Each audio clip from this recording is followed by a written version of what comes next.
Oi pessoal, tudo bem? Começando agora a edição número 146 do Sessão às 6, o último podcast do ano de 2022. E como já viram no título, hoje vamos conversar sobre dois filmes. Primeiro, Entre Facas e Segredos, lançado em 2019. E depois, o tema é Glass Onion, que é meio que a continuação. Apesar de você não precisar necessariamente assistir o primeiro, por serem mistérios diferentes. Mas como sou apaixonado por Entre Facas e Segredos, quando soube que Glass Onion ia lançar no final do ano, achei a oportunidade perfeita para trazer aqui para o podcast. Lembrando que as duas partes terão spoilers, tá? Altos spoilers, então se liguem.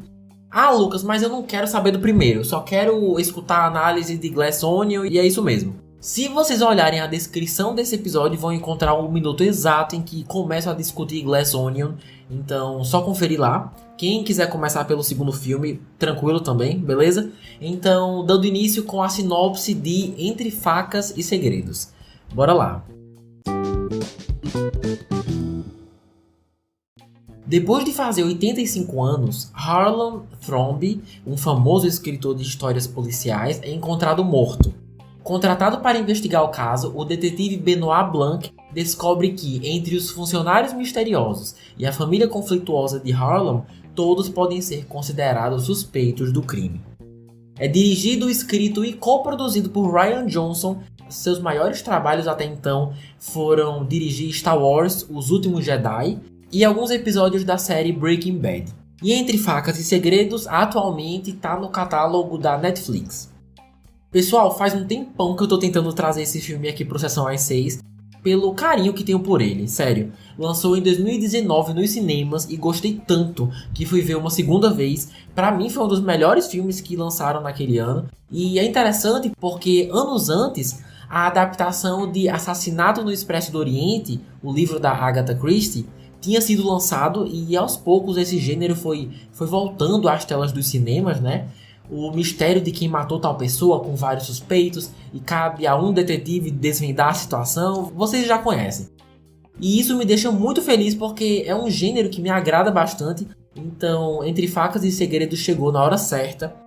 Seguindo aqui pro roteiro, que constantemente subverte as expectativas, desde cenas bem pequenas, como o Harlan deixar uma carta em branco para a filha, e bem no final ela vê e saber exatamente o que fazer, esquentar com um isqueiro para ver a tinta aparecer e então descobrir que estava sendo traída, né? Disso até sequências mais surpreendentes, como o fato do assassinato na verdade ter sido um erro médico e que a vítima realmente tirou a própria vida para a enfermeira não ser incriminada. Ou seja, a criatividade que o roteirista teve de gerar oportunidades, sejam grandes ou pequenas, de surpreender o público, são muito, muito inteligentes. Não é sempre que um filme assim é lançado. Também porque quando você percebe qual é o plot do filme, que é uma jovem que tenta cobrir os próprios rastros da polícia pelo seu envolvimento com a morte do próprio paciente, a gente se pega torcendo pela pessoa que causou tudo isso e também que ela escape da polícia, pelo menos é o que a gente acha, né? Achei um plot bem fora do convencional, pelo menos do que eu estava acostumado a ver quando foi lançado. O diretor e a narrativa também tiram muita vantagem do lugar onde a história se passa. Aquela casa, aquela mansão, dá uma atmosfera muito filme dos anos 60. E como passamos um bom tempo lá, a gente vê quase tudo. As entradas secretas, as decorações antigas, os animais empalhados, as fotografias, pinturas e, claro, a sala onde as 1000 facas ficam, né? É o tema de um dos livros do Harlan. Aquela cadeira onde ficam aquelas facas no fundo, muito massa. E inclusive essa cadeira foi usada para promover tudo, né? Foi usada em pôster, em teaser, trailer, e não é à toa, porque chama muita atenção. E a história consegue usar essa casa muito bem, o que foi inteligente não só porque deu aquele ar de mistério de época, como eu falei, como também deve ter ajudado muito no orçamento, né? A economizar. Agora seguindo com o elenco, que é maravilhoso. Temos Jamie Lee Curtis, Toni Collette, Chris Evans, Lakeith Stanfield. Tem uma galera de peso aí, mas eu destaco o detetive Benoit Blanc, que é interpretado por Daniel Craig. E o que mais me agradou nesse personagem, além da atuação, claro, é o jeito como ele é escrito. Seu vocabulário não é difícil de entender, mesmo com um mistério bem elaborado. O jeito como ele expõe os fatos, ainda mais no final, com drama, fazendo suspense, revelando suas descobertas aos poucos, em ordem cronológica, ajuda muito o público a seguir a linha de raciocínio e entender o que realmente aconteceu. Tudo me impressionou, mas destaco em especial o momento em que ele conta para Martha que ela adivinhou o conteúdo dos frascos sem nem olhar o nome, por ser uma boa profissional que fazia isso várias e várias vezes. Então, mesmo o Ransom, que é o personagem do Chris Evans, trocando o conteúdo dos frascos, ela deu a dosagem certa pro Harlan. Nossa, foi uma das melhores revelações do filme, e isso graças à entrega do Daniel Craig, que logo nessa primeira aventura se encaixa muito bem no papel do misterioso, porém esperto detetive, sabe? Gostei de verdade. E também temos Ana de Armas, que faz a enfermeira Martha. Esse foi o filme em que eu descobri de fato essa atriz. Não sei vocês, mas eu posso assistir 800 filmes com o mesmo ator ou a mesma atriz. Mas se no filme seguinte tiver uma performance que me impressiona, que me chama a atenção, aí é a partir daí que eu vou conhecer oficialmente essa pessoa e vou prestar atenção nela no futuro. E com a Ana de Armas foi exatamente desse jeito. Enquanto eu assisti esse filme, eu pensava, mano, quem é essa mulher? Aí nos créditos aparece Ana de Armas. Aí eu ficava, então essa é a Ana de Armas. E desde então sempre presto atenção nos filmes em que ela aparece. Sua atuação aqui é sutil, aquela pessoa meio introvertida e que acaba tendo que lidar com pessoas bem diferentes dela, né? Bem difíceis. Tô falando mais da família, por causa do seu trabalho. Aqui nesse caso, sua atuação envolve bem mais reagir a coisas que acontecem com ela do que, de fato, fazer as coisas acontecerem. E Ana de Armas faz isso muito bem. Coisas muito loucas acontecem com a Martha e suas expressões faciais sempre deixam claro sua ansiedade, preocupação, desconforto, sem muitas vezes nem precisar falar nada. Mas queria deixar claro também que quando ela precisa tomar uma atitude e fazer algo, ela faz. Como salvar a vida da Fran, a governanta, mesmo achando que ela iria incriminá-la e colocá-la na cadeia, ainda assim tentou salvar sua vida e chamar a ambulância. Também foi graças à sua mentira de que a Fran estava viva que o Ransom confessou todo o crime, né, que foi gravado. Detalhe que ela não consegue mentir, né, se tentar vomita. Então, no geral, sua jornada foi muito interessante de se assistir. Ter o prazer de descobrir no final que ela na verdade não fez nada ilegal e que de fato ela deu as doses corretas sem nem perceber foi impagável. Foi o que eu falei agora há pouco sobre estar constantemente subvertendo as expectativas. Adorei essa personagem e no fim dá a entender que ela fica com toda a fortuna do Harlan, né? O que é justíssimo. Então foi um desfecho muito satisfatório.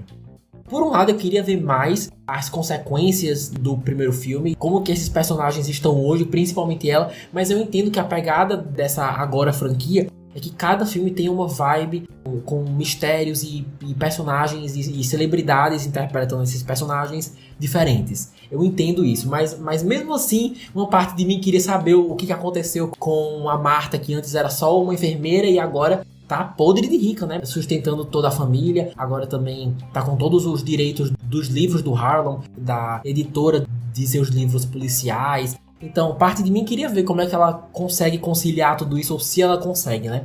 Mas enfim. De acordo com os sites Wikipedia e Box Office Mojo, foram necessários mais de 40 milhões de dólares para se fazer esse filme e arrecadou nos cinemas mundiais mais de 312 milhões de dólares. O que, pro orçamento que teve, é considerado um baita sucesso. Beleza, o próximo tópico é essa dualidade entre os cinemas e os serviços de streaming. Como eu falei lá no começo, ter tido a oportunidade de assistir na sala de cinema fez uma diferença bem bacana, por te deixar mais imerso na experiência, né? Isso que o cinema faz. E no filme, em que cada detalhe mostrado pode influenciar sim o rumo da história, ver na tela grande é muito legal. Mas meses depois que foi lançado, a Netflix adquiriu o direito dos próximos, comprando com um valor de 450 milhões de dólares, ou seja, viram o potencial do primeiro filme e, sem pensar duas vezes, já gastaram uma grana boa para ter acesso a essa franquia. E não muito tempo depois, a continuação, que só depois foi chamada de Glass Onion, foi anunciada. Claro, né, no serviço da própria Netflix. É bacana ter acesso a um filmão desses no conforto de casa, não posso negar isso, mas perder a chance de conferir esse próximo capítulo no cinema é muito chato. Inclusive, minha primeira reação quando vi essa notícia foi justamente essa, de que as próximas aventuras com Benoit Blanc seriam limitadas ao streaming e que, mais uma vez, os filmes que realmente ficam em cartaz mundo afora acabam ficando mais e mais seletos, com uma variedade muito pequena, o que é bem triste. Adoraria ter o prazer de conferir Glass Onion nos cinemas, mas disso a gente fala na segunda parte, tá bom? No geral, Entre Facas e Segredos, ou só Knives Out, é uma ótima surpresa. Anos depois do seu lançamento, a gente vê que é um projeto que está envelhecendo super bem, continua não só sendo um ótimo entretenimento, mas também é um tipo de projeto que dá vontade de guardar para estudar depois. Estudar como o mistério foi construído, os personagens, as reviravoltas, porque para quem tem interesse nesse tipo de coisa, falando mais tecnicamente, quem tem vontade de se tornar um roteirista, um bom diretor, ou se só gosta de estudar cinema mesmo, também é um prato cheio. Então, por isso, meu carinho enorme por esse filme, que, como eu falei, já está disponível na Netflix. E é assim que vamos chegando ao fim da primeira parte do podcast. Foi graças aos votos de vocês lá no Instagram, @sessãoas6, que descobri que vocês tinham sim interesse em escutar um podcast sobre esse filme, mesmo tendo sido lançado anos atrás. Então agradeço aos que votaram. E quem não participou, vai lá no Instagram, que sempre que posso interajo com vocês nos stories, que fica bem mais fácil saber suas opiniões, o que querem ouvir aqui no Sessão às 6. Então nos sigam lá, que serão todos bem-vindos. Bora então começar com a análise de Glass Onion, iniciando a parte 2 do podcast, também com spoilers, tá bom? Espero que gostem, bora lá!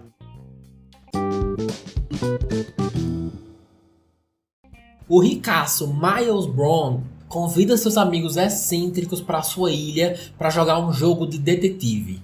Mas um assassinato real é cometido e as coisas saem do controle. Todos são suspeitos e a morte pode vir de onde se menos imagina. Mais uma vez, o diretor, roteirista e coprodutor é Rian Johnson, que retorna para a continuação nessa nova jornada do detetive Benoit Blanc.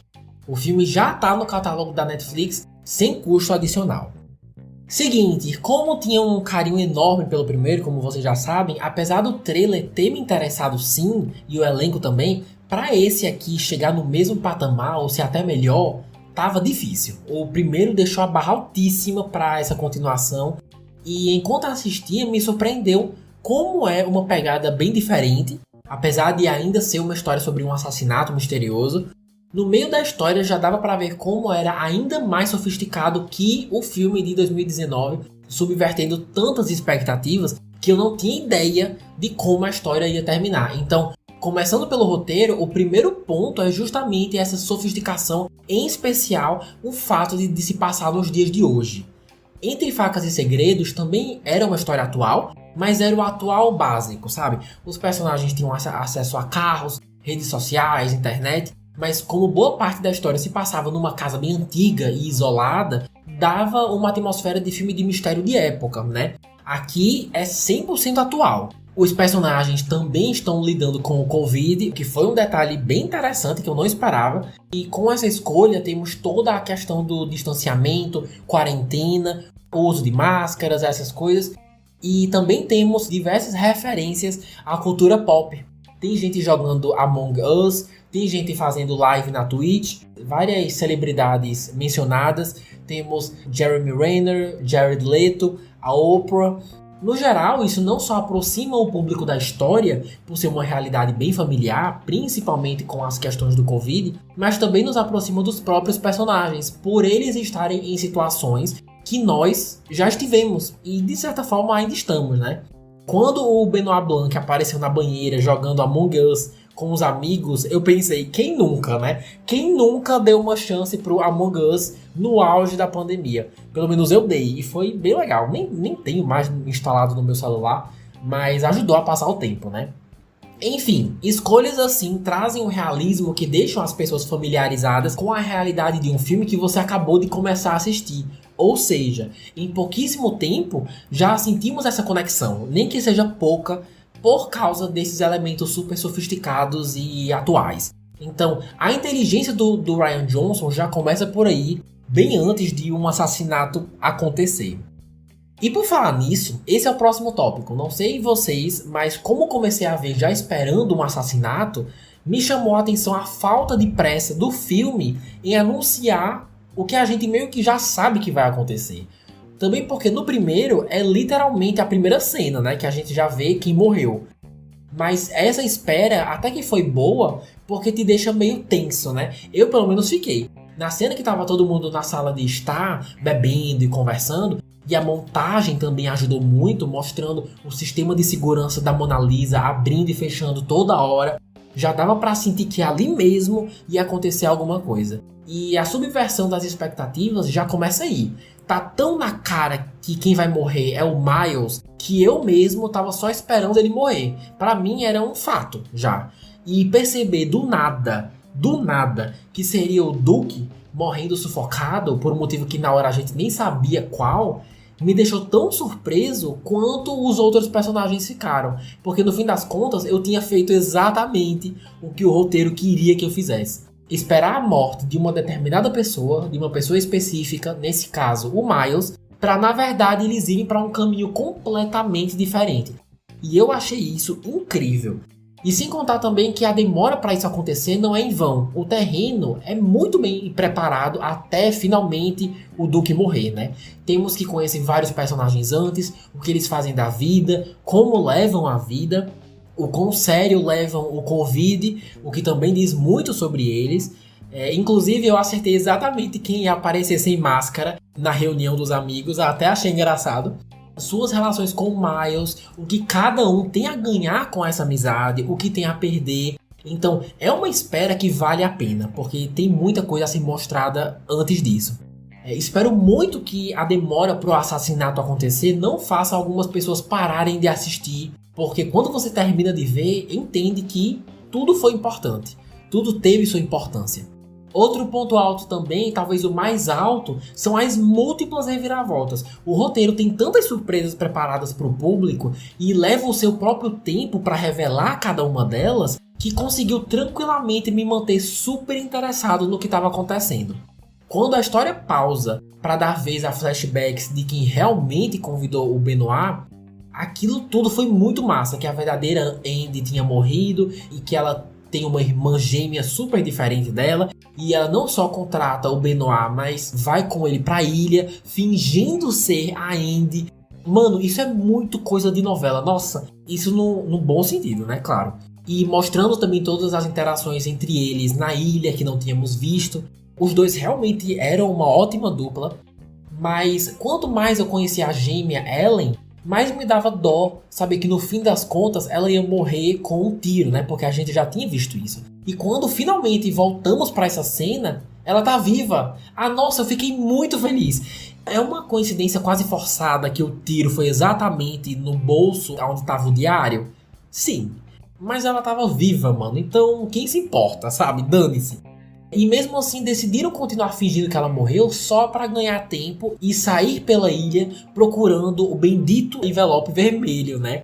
Nossa, genial! Eu amei que até quando o público precisa rever cenas já mostradas, nem isso é um desperdício de tempo, porque o diretor sabe exatamente quando revelar uma nova informação, evitando que fique muito repetitivo. Então, até quando a gente acha que já sabe o que vai acontecer, por já termos visto, ainda assim somos surpreendidos. Uma coisa parecida era quando o roteiro mostrava o poder que tem de influenciar o ponto de vista de quem está assistindo. Por exemplo, quando o Miles falou que o Duke pegou o copo por engano e que ele que devia ter morrido, a gente vê o flashback como se essa fosse a verdade.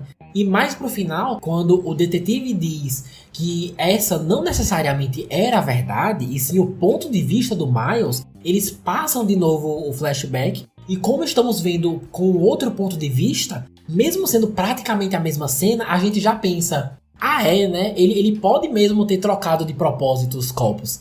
O roteiro e o jeito como a montagem ajuda a contar a história afeta completamente como o público vai ver e suspeitar de cada um desses personagens. Claro que isso pode ser feito em qualquer gênero, né? Suspense, terror, ação, mas escolherem fazer isso nessa franquia de mistério deixa tudo muito mais divertido. Ainda sobre o roteiro, preciso trazer o fato de que é muito engraçado. Muito engraçado. Ai, Lucas, eu não achei. Nem todo tipo de humor funciona com todo mundo, né? Paciência. Mas me surpreende bastante com o quão hilário esse filme é. O primeiro tem umas cenas engraçadas, mas aqui, mano, logo nos primeiros 10 minutos eu já estava gargalhando. Sabe o que é gargalhando? Eu tava rindo alto, sozinho, na frente da televisão. Eu nem lembro a última vez que um filme me causou essa reação. E foi justamente naquele momento em que a história começa com todo mundo conversando pelo telefone e se esforçando para resolver as 500 atividades para abrir a porcaria daquela caixa e pegar o convite. E enquanto eu via, por um lado eu pensava, caramba, que massa esses mini-jogos, viu? Gostei. Mas por outro, eu pensava, nossa, eu teria super desistido no meio do caminho. A vida é muito curta para eu passar um dia inteiro fazendo esse negócio. Claramente, eu seria a pessoa que deixaria de ir para a ilha paradisíaca do amigo rico por simplesmente não conseguir resolver todos os jogos da caixa misteriosa, sabe? Aí logo depois corta pra irmã gêmea Ellen abrindo na porrada com o martelo, mano. Na hora, eu nem sabia o nome da mulher, mas só de ver essa cena eu pensava, minha filha, você é das minhas. Nem sei quem é você, mas eu já simpatizo. Foi nessa cena que eu me descontrolei, sério. Porque eu faria exatamente a mesma coisa. A personagem Birdie também, super engraçada. Quando ela recebeu um e-mail falando que o local onde sua linha de roupa estava sendo fabricada era suspeita de trabalho infantil, alguma coisa assim, e a resposta dela foi só, parece ótimo, beijo. E ela realmente manda esse e-mail. Mano, era cada pérola dessa mulher que a sua falta de noção foi justamente o que roubava todas as cenas. Outra coisa também foi a mansão do Miles, que foi muito bem usada. Com um monte de coisas aleatórias naquela ilha, mas pelo cara ser podre de rico, então na cabeça dele fazia sentido. Como o robô que carregava as malas dos convidados. Ok que isso meio que faz sentido, mas é um esforço muito grande ao invés de só levar a mala, entendeu? Mas realmente esse é um exemplo de uma coisa cara, mas que até que tem sua funcionalidade, né? Mas enfim, outro exemplo também, o carro que era só de enfeite e ficava no último andar. Também temos os alarmes de proibido fumar, né? Até na água tinha esse alarme. Nossa, muito bom. Então, destaco o humor, porque realmente achei que mereceu. Fez uma diferença. Uma diferença que eu nem sabia que eu queria, mas adorei. Principalmente o humor físico. Aquele que é mais visual, sem muitas falas. Aqui tem muito disso. Porque mesmo a gente encontrando esse tipo de humor mais em produções infantis, como Tico e Teco, Pica-Pau, o que mais? Bob Esponja, Tom e Jerry, esse tipo de humor para os adultos já acho mais difícil de se fazer, mas é bastante usado aqui, como eu falei, e usado muito bem. Então, crédito ao roteiro por isso. Um outro crédito de Rian Johnson foram os comentários. O diretor mais uma vez não perde a oportunidade de fazer críticas sociopolíticas de diversas maneiras, desde formas mais sutis como o uso ou não uso de máscara e porte de armas, até algo mais profundo como a cultura do cancelamento e o medo não de fazer algo errado, mas de ser visto e julgado por fazer algo errado. Ainda mais na era digital. Vemos também questões envolvendo o quê? Lealdade e até que ponto o dinheiro pode influenciar as relações entre as pessoas. O que mais? Como intolerância e desrespeito podem muitas vezes estar escondidos dentro de falas consideradas, entre aspas, simples opinião ou achismo, vindo de pessoas com, entre aspas também, personalidade forte, né? Cada personagem, mesmo que não tenha sido tão explorado, meio que simboliza alguma coisa, representa alguém nesse espectro sociopolítico. E ver as interações entre eles e como a mente de cada um funciona, a moral, é bem interessante e só acrescenta mais e mais camadas para esses comentários que eu falei agora. Uma última coisa sobre o roteiro é que, apesar de ter curtido o jeito como as coisas se desenrolaram, confesso a vocês que o final não foi exatamente o que eu esperava.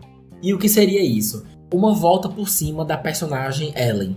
Fiquei com tanta pena do golpe que a sua irmã gêmea Andy sofreu por ter perdido tudo e ter que ceder os direitos da empresa pro Miles e tudo mais, que o que eu mais queria era que justiça fosse feita. Que o envelope vermelho fosse mostrado para as autoridades e que servisse como prova de que ela bolou a ideia da empresa.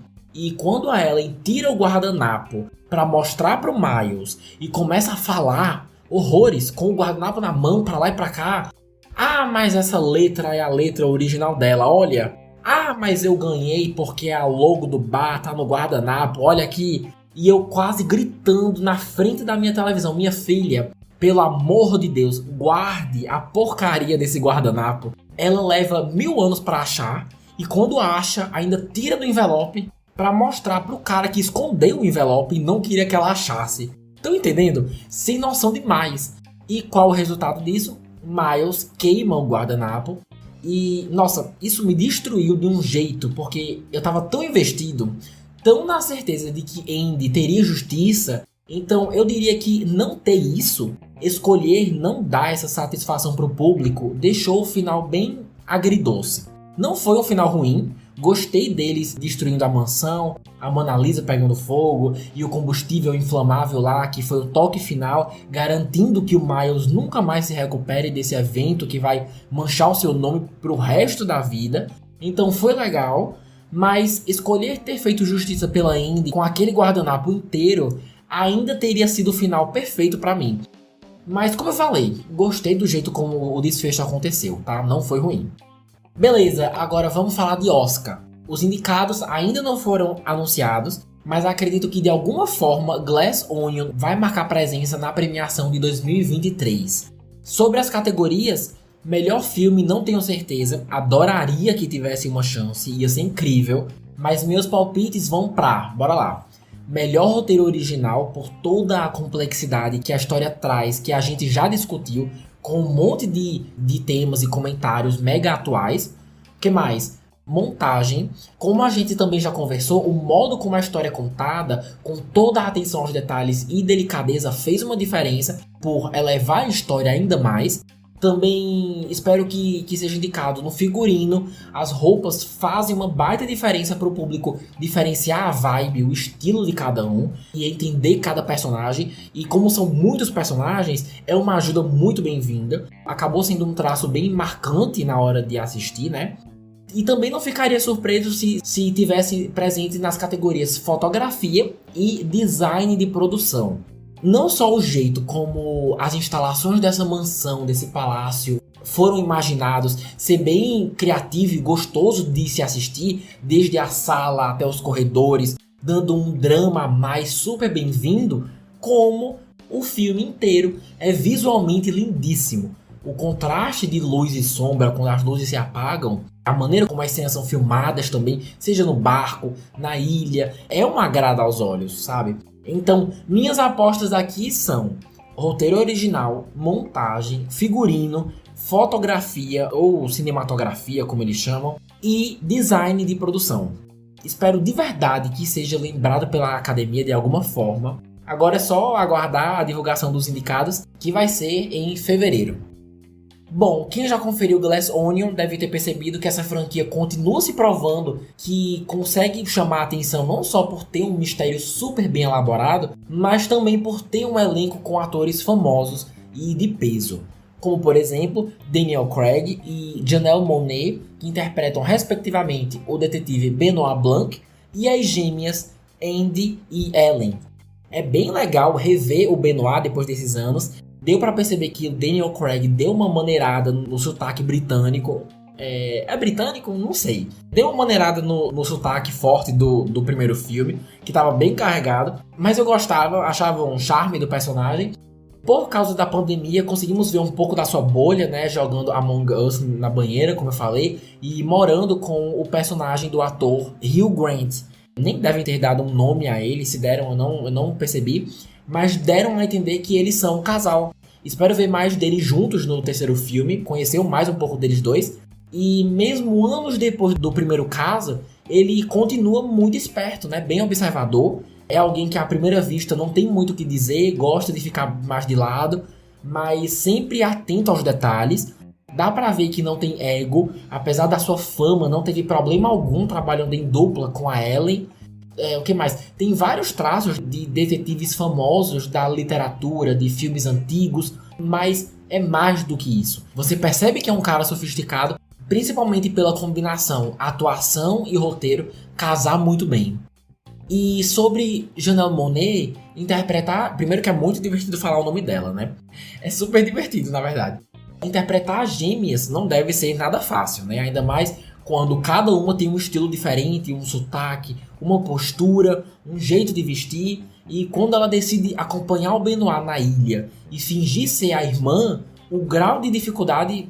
Porque agora a atriz tinha que atuar que era a Ellen, fingindo ser a Andy.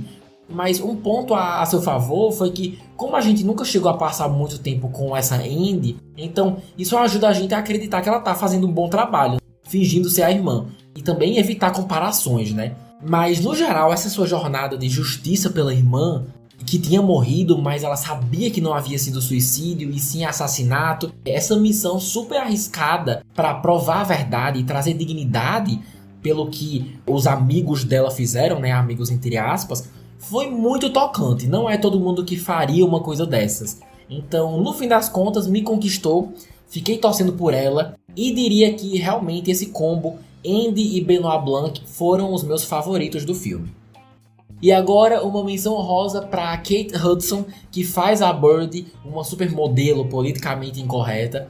Como falei agora há pouco, sempre que podia chamava a atenção, ela foi super engraçada. Destaco a atriz aqui porque para você ter a confiança para interpretar uma pessoa tão confortável e à vontade em falar e postar coisas que hoje em dia são super problematizadas, com razão, deve ser bem difícil e ela tira super de letra.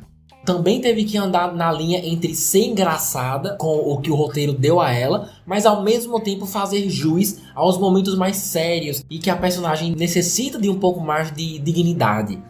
Kate Hudson conseguiu fazer tudo isso, soube alternar esses momentos muito bem e por isso merece a posição de menção honrosa aqui, mas o elenco todo é super profissional, todo mundo parecia estar à vontade e se divertindo com seus papéis e isso faz uma diferença.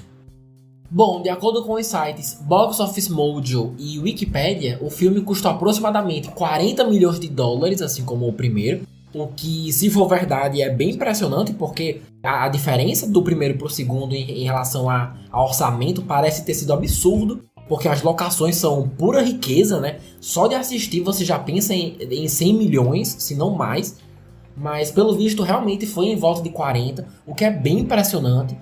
E para se classificar para as futuras premiações, como o Oscar, por exemplo, precisou ficar um tempo em cartaz em alguns cinemas. E foi isso que aconteceu, né? Semanas antes de chegar na Netflix, algumas pessoas bem sortudas, provavelmente dos Estados Unidos, para variar, conseguiram assistir na tela grande do cinema. E 2 semanas depois, a própria Netflix já tirou de cartaz, aguardando entrar no seu serviço de streaming semanas depois. E durante esse pouquíssimo tempo, aonde estava disponível, conseguiu arrecadar mais de 13 milhões de dólares. Agora, quanto está arrecadando no serviço da Netflix, aí só eles sabem. De acordo com o site Variety, só no final de semana de estreia, que foi o da semana do Natal, 82 milhões de horas foram assistidas, o que é um valor bem significativo. Não sei se quebra algum recorde, mas são ótimos números. Olha, no geral, Glass Onion mantém o padrão de qualidade bem elevado para essa agora franquia, né? Netflix disse que um terceiro filme já está confirmado, então no mínimo vai virar uma trilogia, o que me deixa muito feliz. É tão inteligente e inesperado quanto o primeiro e consegue misturar muito bem um mistério intrigante com comentários sociopolíticos bem atuais sobre pandemia, cultura do cancelamento, traz uma boa visibilidade para o pessoal de esquerda e de direita, com personagens hilários e realísticos, às vezes realísticos até demais.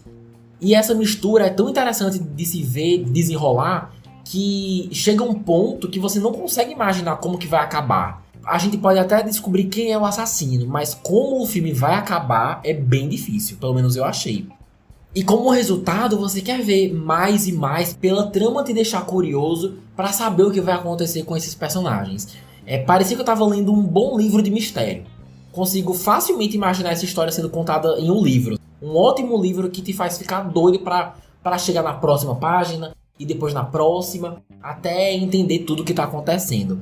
Para mim, Glass Onion é exatamente isso. Quem ainda não assistiu, minha dica é: se por algum motivo você não se interessar pelos primeiros minutos, encorajo muito continuar vendo, porque o filme não tem pressa em preparar o terreno com bastante calma, até finalmente termos um assassinato. Então, se você estiver só esperando chegar nesse momento, tenha paciência, porque compensa. E por esses e outros motivos que eu adoraria ter assistido nos cinemas.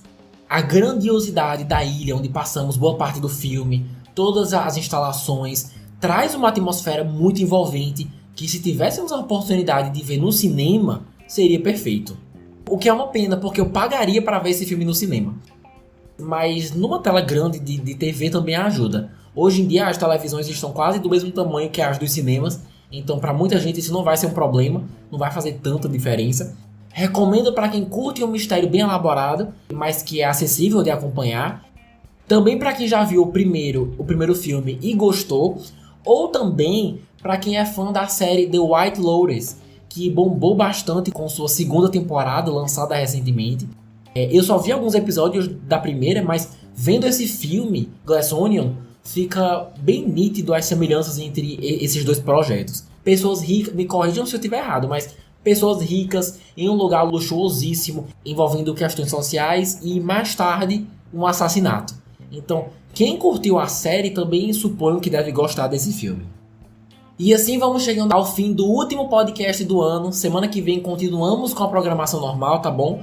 Onde os filmes favoritos de 2022 serão comentados com a participação de um convidado, que, se vocês já escutam o Sessão S6 faz um tempo, com certeza vão lembrar dele. Mas sobre os filmes de hoje, entre esses dois, qual foi o favorito de vocês? Acharam que Glass Onion realmente tem uma chance no Oscar do ano que vem? Comente lá no Instagram, @sessãoas6, que vou adorar trocar uma ideia com vocês. Ou qualquer coisa, tem o e-mail também, podcastsessãoas6@gmail.com.